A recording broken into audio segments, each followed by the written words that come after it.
عليه الصلاة والسلام عباداتك إلهي لو قلنا وهذا وكمت لما مسلمون أنت اسكو خلاف سرين ما جرتوا ولما توحيد هذا محل النزاع عين لقرطابها بون هذا دركت مسألة اسكو خلاف سيء هاي وحل اسكو خلاف سيء exactly محويين لقرطابها في عن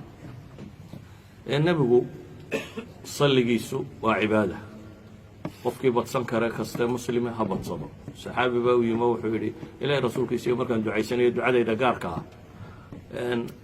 rubuc wax ku dhadhoobaan adiga ka dhiga hadaa doonto ka badso buu yiri wuu soo waday nus baan ka dhiga hadaa doonto ka badso wuu soo waday markii dambe yiri hadaa ducado dhan ba adiga salligaaga ka dhigi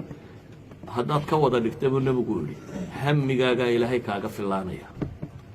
idan salliga nabigu alayhi salaatu wasalaam iyo badsiga la badsadaa waa min diin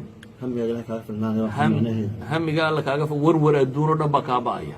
هذه problem كستا كقبصة أنت هالك فريسة النبي قال لي سعد بتصته وكاتجية سو خلاص سكولة شو يدري ما يدان واحد سماية كان سماية هالك هذات فريسة ما تصبح ستا مسلي النبي قاده وكاتجية إذا سلي النبي عليه الصلاة والسلام ودينته كمديها كالقعل كالنبي محمد لا تعلادنا ومن الدين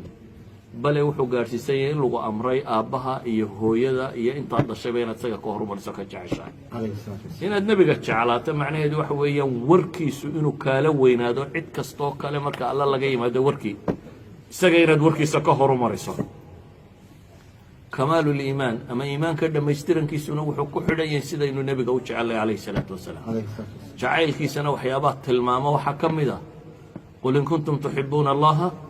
فاتبعوني يحببكم الله إن نسجر راعنه ساشي سويدين تلمركا ما أها النبي محمد وينين تيسه كما هذلين قفك مسلم كي كدو دانا وكو قالوا بيا واضح صوت اسمع قفك مسلم كي النبي محمد وينين تيسه كدو قليات وكو قالوا بيا